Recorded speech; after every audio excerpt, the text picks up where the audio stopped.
Centenars d'esportistes de Lloret activen el compte enrere per al primer Congrés Mundial de Turisme Esportiu. Fitel Network us ofereix aquesta notícia.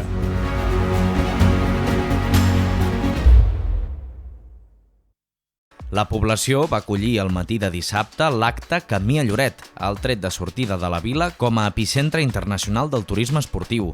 Representants d'entitats esportives del municipi, així com esportistes d'elit i autoritats, van protagonitzar una caminada simbòlica des de Sa Caleta fins a l'Ajuntament, tot plegat per posar de relleu que en menys de 3 setmanes Lloret de Mar es convertirà en la seu de la primera edició del Congrés Mundial de Turisme Esportiu.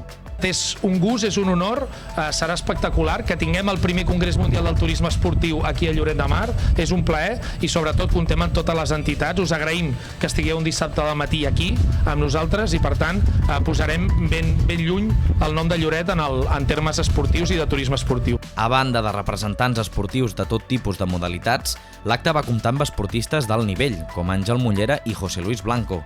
A més, s'hi va poder veure l'esportista extrem i youtuber Valentí San Juan, que acumula gairebé 1,5 milions de seguidors a les seves xarxes socials.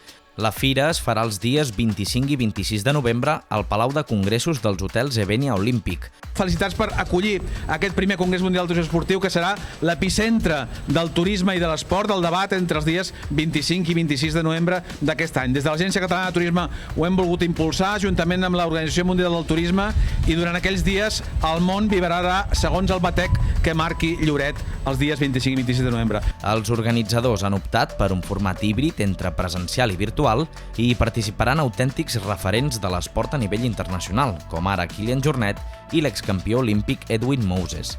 La cerimònia de dissabte va culminar amb l'entrega d'un xec solidari de 2.000 euros a la Marató de TV3, aquest any dedicada a les malalties mentals. Hace más de 10 años nos propusimos estar a tu lado. Desde entonces no hemos dejado de trabajar en ello. Más de 30 kilómetros de fibra óptica propia por todo Lloret de Mar, velocidad real y fibra simétrica en todas las conexiones. Más de 50 hoteles y 150 pequeñas empresas. Conectividad en cada punto de Lloret de Mar. Compartimos el camino para seguir creciendo juntos.